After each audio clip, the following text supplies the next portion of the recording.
What's up, guys? It's Chris. Welcome to VHP Engines.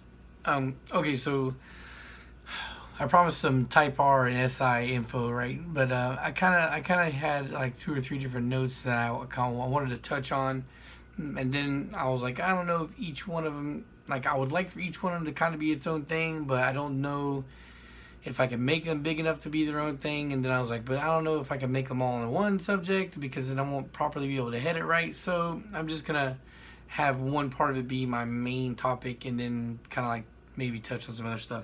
Now, so of course, as the title says, right, glass engines, right? So I said, there was one of these things where I couldn't really touch on too much because I'm not an owner of these cars or whatnot. I've never driven these cars. I haven't really been able to dig into it, and I can't find much information. So I decided to do the next best thing and talk to people I know who do own these cars, right? Now, again, name drop for Alex Tomlinson, who happens to own an SI, and I think I posted his numbers not too long ago, like 330 horsepower, some shit like that, and then somewhere close to similar in the same range for torque.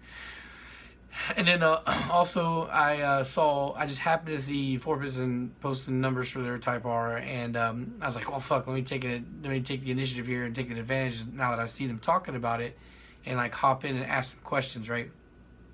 So I did, and I got an answer, thankfully.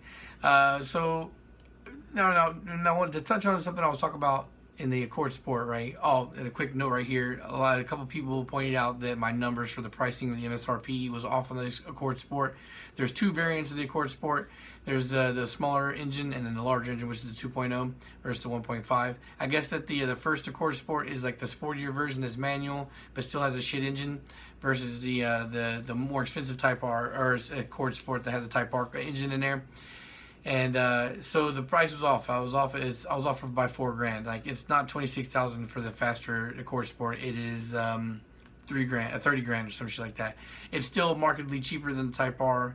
And if you consider dealership markup for the Type R versus the Accord, I would imagine that you are going to get the Accord at or very close to MSRP versus getting a Type R at or close to MSRP. And now I know the hype has died down a lot over the years for the Type R. It's not the novelty thing as much anymore. But I would imagine you're still paying, close to 40,000 for the Type R if you're going to buy a new one, which is still like a 10 grand gap. Anyway, back to the topic, right? These engines here. So first off, start talking about the SI, right? The first thing, I was like, okay, so what's your opinion on the SI, and why did you rebuild your engine? And then the answer offered was, the car's kind of a piece of shit. I was like, wow, that's not what I was expecting at all, right? He's like, so he goes, for a daily driver. First off, he goes, any people who swear that this car can hold 500 horsepower, he goes, yeah, right. Maybe 4 or 5 passes on the track, but not for daily use. He goes, and this is coming from a guy who has redone, has done a bunch of stocks K20s and K24s at 600 horsepower. So if this dude's telling me that the SI is a fucking piece of shit and can't hold more than what I'm about to tell you, then I tend to lean towards him and believe him, right? So he rebuilt his engine. So I asked him what happened. He said he shattered the L15, like it blew up. He destroyed it. He said he had to rebuild it a lot sooner than he had to. Now, like I said, his power range was in the range of the 330 horsepower range, right? He said, just to put things into perspective, he goes, the rod bolts are smaller than your average 10 millimeter. He goes, that's just an idea, right? He goes, so he rebuilt with he forged bottom in, and he's still going to use the same tune and make the same power. He just, because he doesn't want to upgrade the fuel system.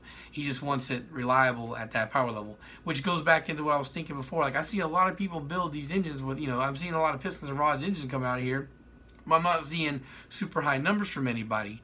And I think that might be the reason why, or a big part of the reason why, right? So he said anything over 280 torque for 280 to 300 wheel horsepower or wheel torque is for a daily driver is gonna blow up. It's just a matter of time. Now, from what I remember, this tune that he had on his SI was within last quarter of the year. So this dude is right. That's not very long at all to last. That's not something I would want to build. That's not something I would want to push to maybe last for 3 months, right? So that's like, damn, man, that really got me thinking. That's like K23 levels of power here, man. Like, if you can't reliably make more power over 300 horsepower. That, for a stock block, that kind of fucking blows. That blows pretty hard. And now, like I said, these guys are giving torque. And just to explain something for those of you who might not know, like, I'm a plebe too, so we're all going to I like to use wheel horsepower numbers. I like to know horsepower numbers. But if you really want to be honest with things, like your clutches and all these other things that are power rated, they're actually rated for torque, because torque is what breaks things, not actually horsepower, right? So, but the good thing is that for these newer generation Civics and the Type R and shit, torque is bumped up significantly compared to what it used to be. So torque numbers tend to be really close to the horsepower numbers, and once these cars are tuned, the torque tends to be a little bit higher than the power numbers, right? So you talk about 280 to 300 wheel torque, you're looking at about the same or a little less in horsepower, right? So then that takes me to like the Type R, right? So Luke just made 500 wheel horsepower, right around that, on his Type R, and so it got me curious, because I know they've built a bunch of Type R blocks. So I've been seeing them, right? But then, like I was mentioning the other day, like I haven't seen like the world's fastest Type R's like in 11-second range, unless that's changed recently, which I doubt. So I kind of like, what the fuck, 11 seconds, but I'm seeing all these built Type R blocks. What the fuck's going on? Why we're not seeing any superpowered Type R's already? And then so asking Luke, I'm like, so what, when did your fucking block give out? When did it fail? Like, what power levels? Because if you're making 500 off the built block, like, I would really like to know where the stock rods gave out. And he said he bent rods at 380 wheel torque. I was like, oh wow, man. So 380 wheel torque. So we're talking like 380 wheel horsepower or less, possibly even 360 wheel horsepower. Now, it is possible it was a little bit above, but I doubt it. Like I said, most of the times I've been seeing a lot of dyno graphs from tuned Type Rs and tuned SIs, and I'm seeing torque consistently higher or matching wheel horsepower. So 380 torque, I would imagine, that equal around that in horsepower or a little less. So that's not very good. This is one of those things where we used to make fun of, like, the Subaru guys. We still make fun of the Subaru guys, the WRXs and the BRs, and the not the BRZ, but the WRX and the STI. Wow, like, it is always one of those things where it was shit that if you want to gain 100 horsepower, 100 wheel horsepower in that box range, you got to put pistons and rods. And this, the flywheel rating for the Type R is 295 to 306 horsepower, right? So it didn't even go over 100 wheel horsepower, and it bent. Now, what Luke said was, it was a 4-piston Instagram, but I'm fairly confident that it's Luke that runs this, because I remember the last time I talked to Luke, or talked to 4-piston, it was the first time in a while it had been back that I asked anything or said anything. It was the first Honda day, and he said, nice to meet you. And Luke was the only one I talked to that day, so I would imagine it was Luke. Plus, I know it's he's the one with the Type R, the black Type R. So Luke again was saying, he goes, of course there's different factors involved in it, and he goes, but that seems to be around the power levels that they go. He says, he said that it's some last, some don't, but I think it's a matter of time with that low end torque that the rods are gonna bend or break. So that's crazy, man. That's what I was considering. I was like, damn, bro, these engines are fucking kind of glass, man. Like, we're not even seeing 100 horsepower gain, and they're failing. And the same thing with the SI. The SI, I think, is rated like 206 horsepower, and if they're blowing up at 280, man, that's crazy low. That's a crazy low increase. We're talking about basic bolt-ons and tune for these cars to start failing. And that goes back to the reason why we're not seeing super powered fucking cars yet, because they're all so new. And also, one thing that fucking sucks, the L15 it's a dock engine, but you have to notch to put rods in that, which fucking is, for any of you guys out there notching blocks, that how much that fucking sucks. So that really kind of, puts a damper on my, desire to own an SI. That's like, that fucking sucks. I mean, I guess yes and no, and I guess I'll touch on that in a minute. But, well, I guess now's the time. I've done talked about it. So when you consider this new generation versus the old generation, you got to really take a hard look at what exactly you're buying and why you're buying the car now. If you want to buy a peppy daily driver that you don't plan on doing anything to, and you just want something that's sporty and affordable, then yeah, those are cars that you might want to look at and consider. If you're looking at the Type R or the SI versus the Accord Sport, now again, these are general numbers from people who have tested the car, but the one consistent number I'm seeing is 14.7 for the Accord Sport versus 14.9 for the SI, and like a 15.2 supposedly for the basic Civic Touring and whatnot. But you know, it's not really a new thing for the Accord to be faster than the SI. You know, even like the same guy Alex, before he bought his SI a couple years back, he had an Accord, and he bought the Accord over the SI because the Accord was faster, right? So I guess if you're looking at stock for stock car, man, the new generation beats the old generation. If you look at like even the new 10th gen Civic Touring beats the old SI, not by a fuck ton, but like by half a car to a car.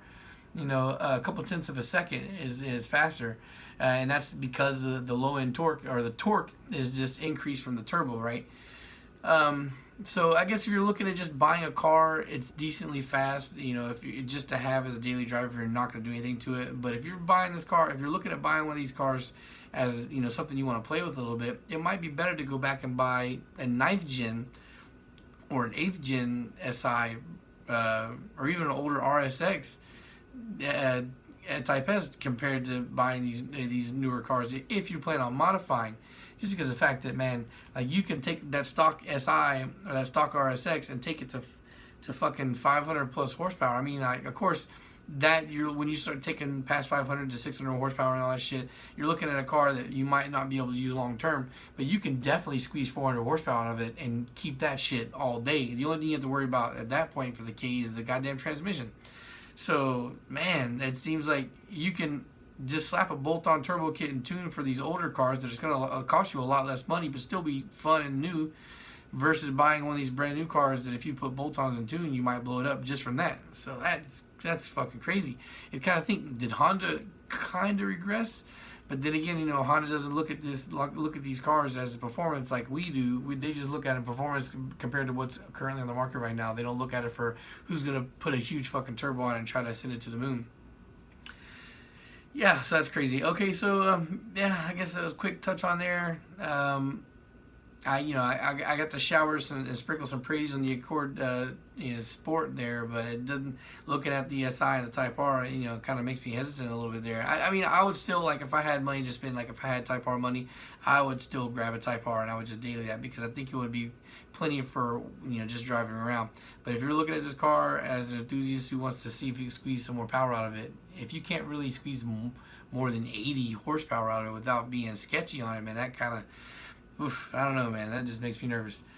All right, so that's it. I guess I did release the other video earlier. I got one more coming out behind this one. It's gonna be real quick too. All right, guys. Thanks for watching, and peace.